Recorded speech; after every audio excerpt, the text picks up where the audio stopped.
Halo, Assalamualaikum warahmatullahi wabarakatuh. Bertemu lagi dalam mata kuliah analisis laporan keuangan. Kali ini kita bertemu di materi pertemuan ketiga, yaitu analisis laporan keuangan. Kita lihat dulu pengertian dari analisis laporan keuangan. Analisis laporan keuangan ini adalah merupakan aplikasi dari alat-alat dan teknik analisis untuk laporan keuangan yang bertujuan secara umum dan data-data yang berkaitan untuk menghasilkan estimasi dan kesimpulan yang bermanfaat di dalam analisis bisnis. Analisis laporan keuangan ini mencakup penerapan metode dan teknik analisis untuk laporan keuangan dan data lainnya untuk melihat dari laporan tersebut ukuran-ukuran dan hubungan tertentu yang sangat berguna dalam pengambilan keputusan.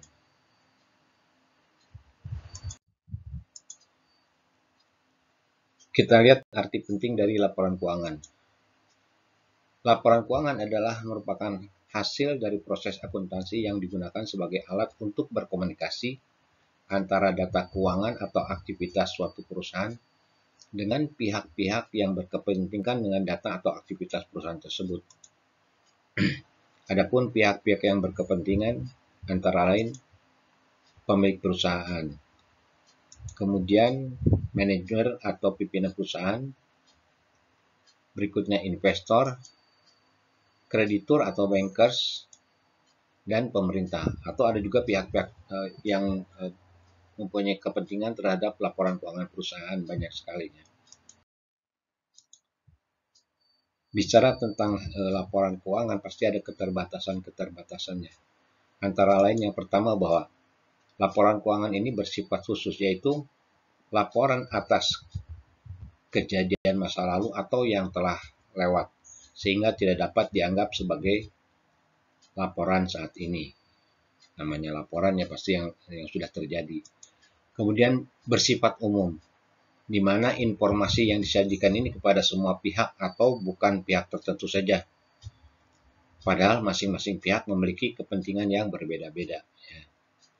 Dan yang ketiga adalah unsur taksiran, yaitu proses penyusunan laporan keuangan tidak terlepas dari unsur taksiran dan pertimbangan-pertimbangan tertentu. Akibatnya terjadi perbedaan angka di dalam laporan rasa maupun rugi laba.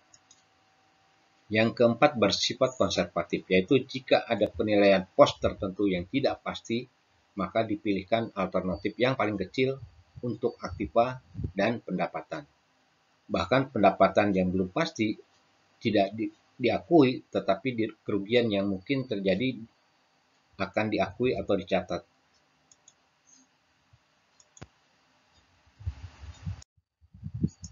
Yang kelima, menggunakan istilah-istilah teknis, yaitu pemakai laporan keuangan diasumsikan memahami bahasa teknis akuntansi dan sifat dari informasi yang dilaporkan.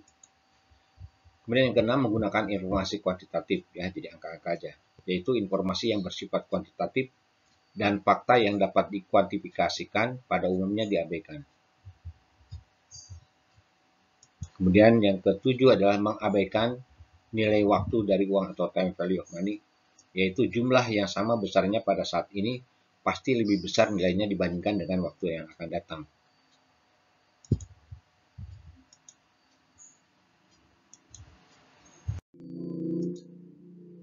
Sekarang kita lihat bagaimana tujuan dari analisis laporan keuangan ini. Tujuannya adalah yang pertama adalah penyaringan atau screening, yaitu untuk menyaring aktivitas bisnis yang potensial di masa depan.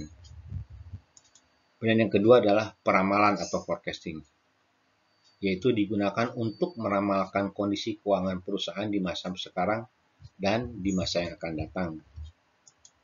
Dan yang ketiga adalah diagnosis, untuk melihat kemungkinan adanya masalah di dalam manajemen, khususnya di bidang operasi dan keuangan.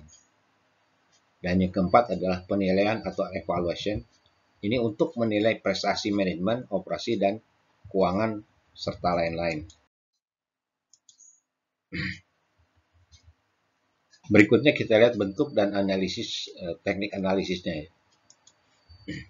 Nah, untuk melakukan analisis laporan keuangan ini diperlukan metode dan teknik analisis yang tepat dengan tujuan agar laporan keuangan tersebut dapat memberikan hasil yang maksimal. Sebelum melakukan analisis laporan keuangan, diperlukan langkah-langkah atau prosedur tertentu.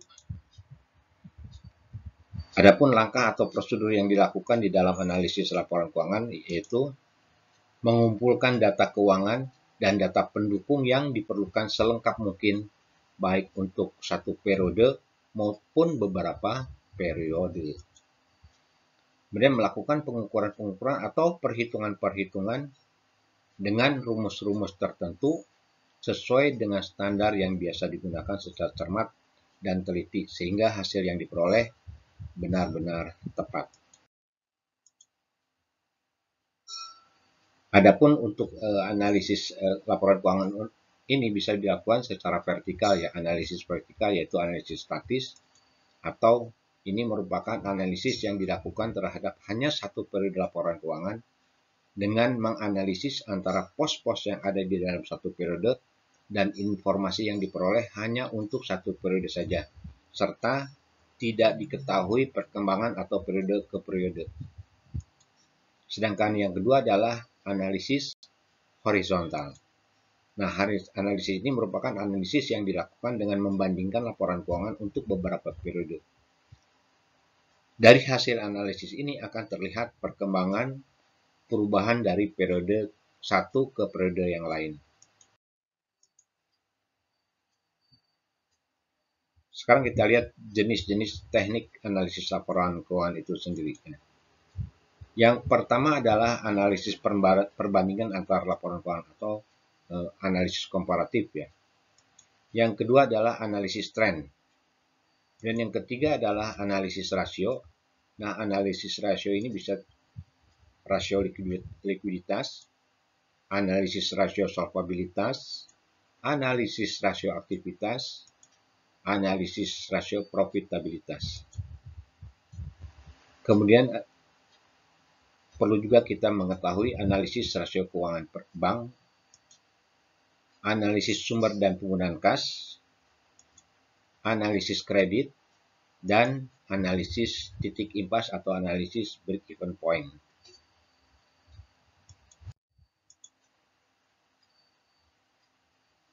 Satu persatu akan kita lihat ya. Yang pertama adalah analisis keuangan komparatif atau analisis keuangan yang diperbandingkan. Ini merupakan teknik analisis dengan cara menelaah laporan neraca, laporan rugi laba, atau laporan arus kas yang berurutan dari satu periode ke periode berikutnya, disebut juga analisis horizontal. Dengan membandingkan laporan keuangan untuk 2 tanggal atau lebih, ini dapat diketahui perubahan-perubahan yang terjadi.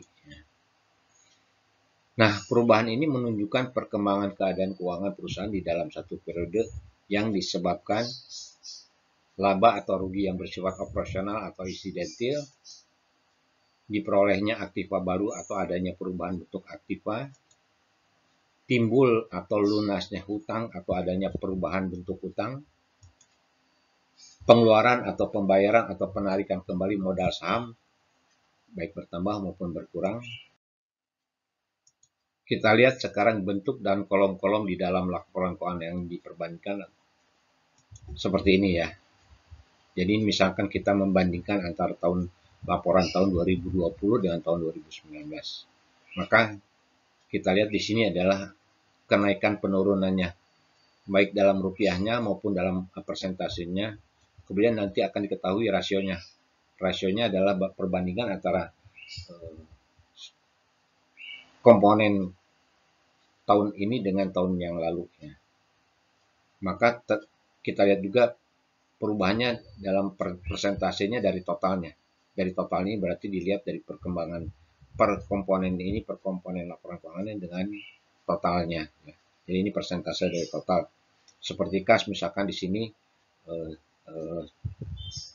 rasionya 3% ya, 3%. 3% ini diperolehnya adalah 8 juta atau 8 juta ini adalah 3% dari total 233 ya.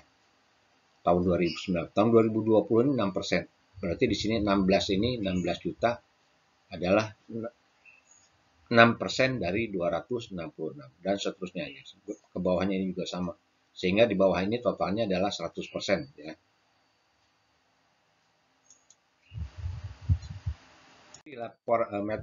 Dari metode analisis perbandingan ini dapat ditunjukkan di dalam yang pertama adalah data absolut atau jumlah dalam rupiahnya. Kemudian juga kenaikan atau penurunan dalam rupiahnya. Bisa juga kenaikan atau penurunan dalam persentasenya. Selanjutnya adalah perbandingan yang dinyatakan dalam rasio tadi ya. Kemudian persentase dari total masing-masing pos ya. Tadi yang makanya yang diketahui ya, dilihat dihitung kas berapa persen dari total.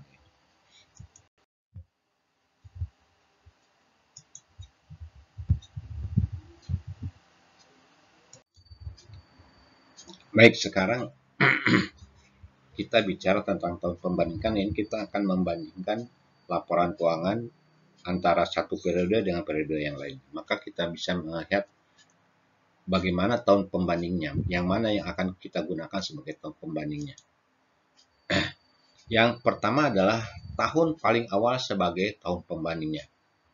Berarti tahun yang paling awal sebagai tahun pembandingnya, berarti kalau kita membandingkan misalkan ini seperti ini ya, antara 2010, 2011, 2012, di sini ada perbandingannya, berarti di sini kita akan membandingkan perbandingan antara tahun 2011 dengan tahun 2010 dan tahun 2012 dengan tahun 2010. Berarti di sini tahun yang paling awal yang digunakan sebagai tahun pembanding. Maka 2011 terhadap tahun 2010 dan 2012 sebagai dan dengan dibandingkan dengan tahun 2010 juga ya. Baik perubahannya dalam rupiahnya maupun dalam persentasenya. Nah, yang kedua adalah tahun sebelumnya sebagai tahun pembanding. Kita lihat ya. Tahun sebelumnya berarti kalau kita membandingkan 2010, 2011, 2012, maka yang pertama kita perbandingan antara 2011 atas 2010 dan 2012 terhadap 2011 ya. Jadi ini tahun sebelumnya. Kalau ini kan tahun awal ya. Baik rupiahnya maupun persentasenya. Atau yang ketiga adalah rata-rata jumlah kumulatif dari seluruh periode sebagai dasar pembanding. Ini yang paling bermanfaat bila diterapkan untuk laporan laba rugi ya atau income statement. Jadi seperti ini ya. Jadi di sini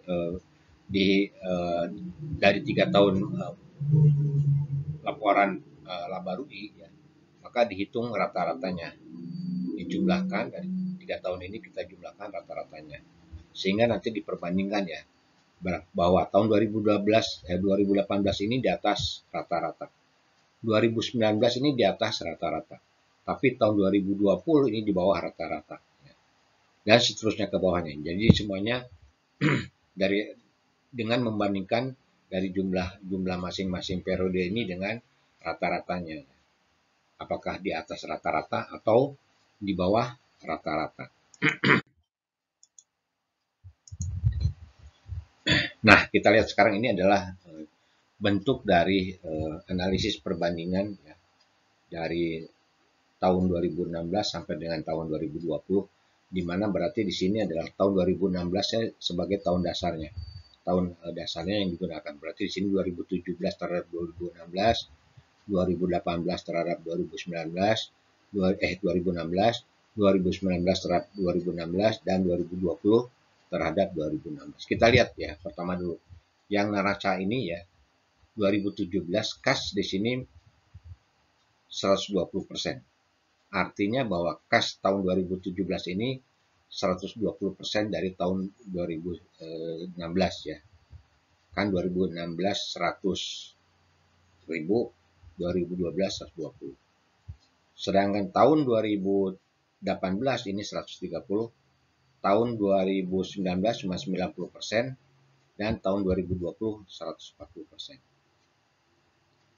Begitu juga untuk piutang ya. Piutang ini kita lihat tahun 2017 ini 102%. Artinya bahwa piutang tahun 2017 ini 102% dibandingkan tahun 2016 ya. Karena 2016 860, tahun 2017 820. Kita lihat yang tahun 2020. tahun 2016 860, tapi tahun 2020 840, sehingga cuma 98% ya. Jadi piutang tahun 2020 ini hanya 98% dibandingkan dengan atau dari tahun 2016 dan seterusnya ya.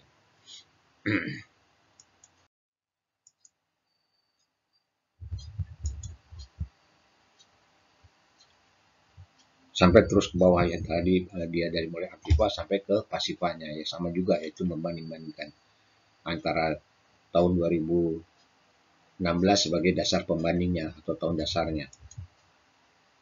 Nah, dari laporan keuangan PT Indasari tadi ini akan ketahui bahwa kas tahun 2016 yang digunakan sebagai tahun dasar sebesar Rp100.000 dengan indeks 100, sedangkan saldo 2017 adalah 120, maka indeksnya adalah ya 120 dibagi 100 dikali 100% sama dengan 120%.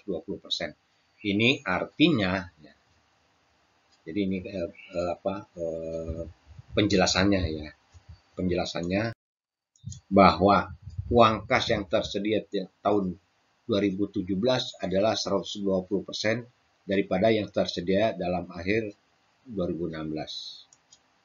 Atau uang kas dalam akhir 2017 naik 20% daripada uang kas 2016. Atau yang ketiga, uang kas akhir 2017 ini 20% lebih besar daripada uang kas akhir tahun 2016. Nah, ini kalian bisa pilih salah satu ya penjelasannya. Yang pertama, yang kedua, atau yang ketiga. Jadi nggak usah tiga-tiganya membuat penjelasan ya. Cukup salah satu aja ya. Kita lihat juga piutang ya, 2016 860, sedangkan 2017 790, maka indeksnya adalah 790 dibagi 860 kali 100%, 92%. Artinya bahwa piutang tahun 2017 92% daripada utang 2016. Atau piutang 2017 mengalami penurunan 8% dibandingkan tahun 2016. Atau bisa juga piutang 2017 8% lebih kecil daripada piutang 2016. Jadi sekali lagi salah satu aja kalian bisa memberikan penjelasannya ya. Sekarang kita lihat lagi, ini adalah laporan Indasari lagi dari 2016 sampai 2020. Nah, di sini akan kelihatan di sini trennya dalam persentase. Berarti di sini adalah analisis tren dalam persentasenya ya. 2017 sampai dengan 2020 dibandingkan dengan 2016-nya ya. Untuk penjualan ya, ini untuk laporan laba rugi. Kita lihat bahwa penjualan tahun 2016 2.800. Tahun 2017 2860, berarti ada kenaikan. Berarti di sini tahun 2017 ini penjualannya adalah 102% dibandingkan dengan tahun 2016. Jadi berturut-turut seperti ini banding-bandingkannya. Sama semua. Lihat yang tahun 2020 ini penjualannya 4.260 dibandingkan dengan tahun 2016, maka di sini trennya adalah persentasenya 152% ya, lebih tinggi. Dan terusnya sampai ke bawah. Nah, sekarang kita lihat perhitungan indeksnya untuk data yang terdapat di dalam laporan laba rugi tersebut ada sama ya. Misalkan penjualan tahun 2017 2.860, sedangkan penjualan 2016 2.800, maka ketemunya 102%, berarti bahwa penjualan 2017 ini 102% dibandingkan penjualan tahun 2016. Atau penjualan 2017 menunjukkan kenaikan 2% dari tahun 2016, atau yang ketiga bahwa penjualan 2017 lebih besar 2% daripada penjualan 2016. Kalian bisa lanjutkan untuk tahun-tahun berikutnya ya, bisa di. Jadi pada dasarnya analisis tren rasio ini dapat menunjukkan suatu pos itu mempunyai kecenderungan menurun, meningkat, atau tetap, serta apakah kecenderungan atau tendensi tersebut menguntungkan atau tidak ya. Nah, perhitungan indeks untuk data yang terdapat di dalam laporan rugi laba ideal sama ya. Misalkan untuk penjualan ya. Penjualan 2017 2860, sedangkan penjualan tahun 2016 2.800.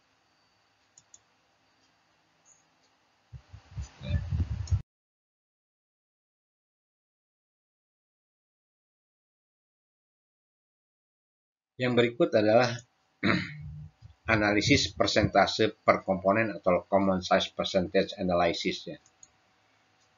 Ini tujuannya untuk melihat struktur daftar neraca dan daftar rugi laba untuk pos tertentu terhadap subtotal dan atau total pos tersebut yang dinyatakan dalam persentase saja. Untuk neraca, subtotal atau total ini diberi nilai 100%. Sedangkan untuk rugi laba, penjualan bersih yang akan diberi nilai 100%. Ya. Kemudian dihitung rasio tiap-tiap pos atau komponen laporan tersebut dengan cara membagi jumlah dari masing-masing pos aktiva dengan total aktivanya, jumlah masing-masing pos pasiva dengan total pasivanya, dan masing-masing pos rugi laba dengan total penjualan neto dikalikan 100%. Nah, dari laporan keuangan PT Sari Indah tadi 2019 dan 2020, maka dapat diketahui persentase per komponennya adalah sebagai berikut ya. Saldo piutang 2019 13240. Kemudian total aktiva tahun 2019 5448400, maka kita kalikan 100 sama dengan 24%. Artinya bahwa saldo piutang akhir Desember 2019 ini sebesar 24% dari total aktiva ya, total aset akhir tahun, atau setiap Rp1 aktiva ini diinvestasikan dalam piutang sebesar Rp0,24. Kita lihat saldo utang dagang tahun 2020 552.200, sedangkan total pasiva 2020 Rp6.464.000 kali 100% atau sama dengan 9%. Maka kita bisa jelaskan bahwa saldo utang dagang akhir tahun 2020 sebesar 9% dari jumlah pasiva, atau setiap Rp1 pasiva tahun 2020 0,09 rupiahnya itu berupa utang dagang, atau setiap Rp1 aktiva dibiayai dengan utang dagang sebesar 0,09 rupiah. Kita sekarang lihat harga pokok penjualan ya, tahun 2019 dibagi. Kalau ini melihat dari laporan rugi laba ya. Harga pokok penjualan tahun 2019 4.746.300, sedangkan penjualan netonya adalah 7.303.100 kali 100% 65%. Artinya bahwa harga pokok tahun 2019 ini sebesar 65% dari penjualan neto. Atau setiap Rp1 penjualan maka 0,65 rupiahnya terserap di dalam harga pokok penjualan. Sekarang kita lihat laba operasional tahun 2020 ya sebesar Rp1.183.400. Sedangkan penjualan netonya adalah Rp9.609.000 kali 100% ketemunya 12%. Maka laba operasional tahun 2020 sebesar 12% dari penjualan neto, atau setiap Rp1 penjualan neto akan diperoleh laba sebesar 0,12 rupiah. Nah, untuk evaluasinya dari common size statement ini bahwa analisis dengan persentase per komponen ini menunjukkan persentase dari total aset yang telah diinvestasikan di dalam masing-masing jenis aktiva. Apabila diperbandingkan dengan rata-rata industri sebagai keseluruhan yang sejenis, ini dapat diketahui apakah investasi ini dalam suatu aktiva melebihi batas-batas umum yang diberlaku over investment atau lebih kecil ya under investment ya. Analisis cara ini dapat menunjukkan distribusi hutang dan modal, sumber-sumber mana saja yang diinvestasikan di dalam aktiva, dan dapat menunjukkan sumber mana yang merupakan sumber utama pembelanjaan perusahaan. Persentase per komponen di dalam neraca ini merupakan persentase per komponen terhadap total aktiva atau total aset. Sehingga perbandingan secara horizontal dari tahun ke tahun hanya menunjukkan hubungan, tidak menunjukkan adanya atau tidaknya perubahan secara absolut. Nah, perubahan ini dapat dilihat bila dikembalikan pada data absolutnya. Sehingga perubahan dari tahun ke tahun tidak menunjukkan secara pasti adanya perubahan di dalam data absolutnya. Kita lihat misalnya ya. Ini adalah pos perhitungannya investasi ya tahun 2009 sampai tahun 2012 tetap 40 juta. Sedangkan total aktifannya ya dari tahun 2009 mengalami peningkatan.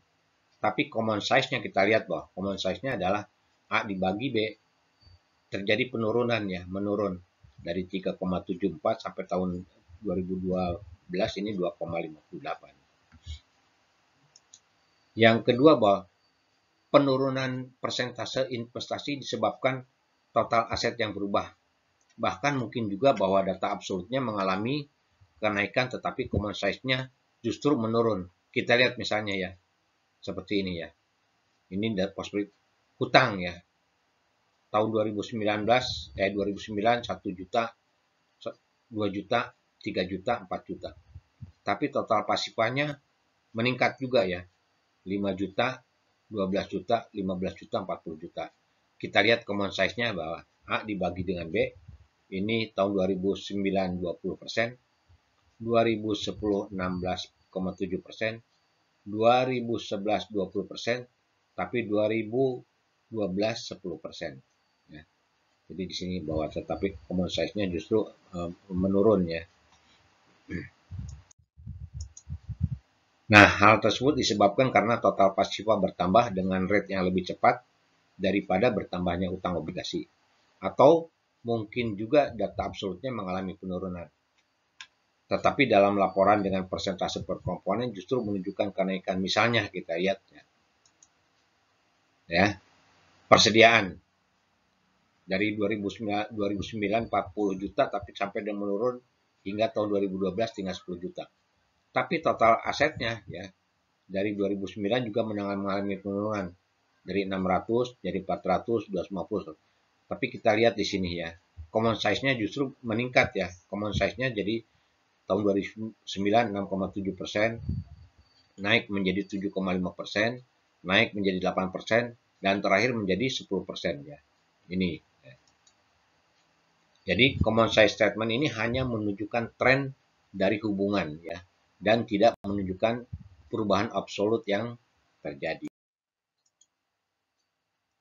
Kemudian yang keempat bahwa analisis dengan persentase per komponen dari laporan rugi laba ini menunjukkan jumlah atau persentase dari penjualan neto yang diserap tiap individu biaya dan persentase yang masih tersedia untuk income ya. Oleh karena itu, common size persentase analisis ini banyak digunakan oleh perusahaan dalam hubungannya dengan laporan rugi laba. Karena adanya hubungan erat antara penjualan, harga pokok, dan biaya operasi. Sedangkan untuk neraca ini tidak banyak digunakan ya. Nah, dalam laporan persentase per komponen ini semua komponen atau pos dihitung persentasenya dari jumlah totalnya. Tetapi untuk lebih meningkatkan kualitas data, maka masing-masing pos atau komponen tersebut tidak hanya dihitung persentase dari jumlah totalnya, tetapi juga dihitung persentase dari masing-masing komponen tersebut terhadap subtotalnya. Misalnya aset lancar ditentukan persentasenya terhadap jumlah total aset lancar. Komponen hutang lancar terhadap jumlah hutang lancar dan sebagainya. Jadi misalkan di aktiva cash kalau dengan totalnya berarti dengan total aktiva, maka akan lebih bagus lagi cash dibandingkan dengan total aset lancar atau piutang dengan total aset lancar. Begitu juga untuk di pasifa ya. Misalkan utang lancar terdiri dari utang dagang jangan dibandingkan dengan total modal dan kewajiban ya. Cukup dibandingkan dengan total utang lancar saja.